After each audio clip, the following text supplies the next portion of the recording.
তিন জায়গায় প্রয়োজনে মিথ্যা বলা যায়।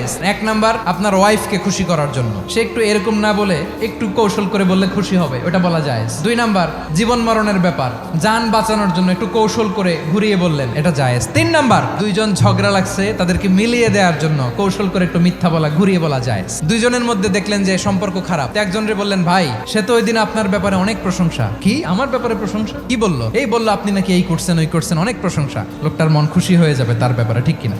আবার তার সাথে যার ঝগড়া, ওরে যে বলুন, ভাই ওই দিন তো সে আপনার অনেক অ্যাপ্রিসিয়েশন করলো, অনেক, সে তো অবাক, কি রে বলে কি? এই যে দুইজনের ব্যাপারে দুইজনের একটু ভালো ভালো কথা বলে দিচ্ছেন, একদিন দেখবেন রাস্তা দিয়ে হাঁটার সময় একে অপরকে সালাম দিয়ে ফেলছে, সালাম দিয়ে বুকে জড়ায় ধরছে, আছে না নাই?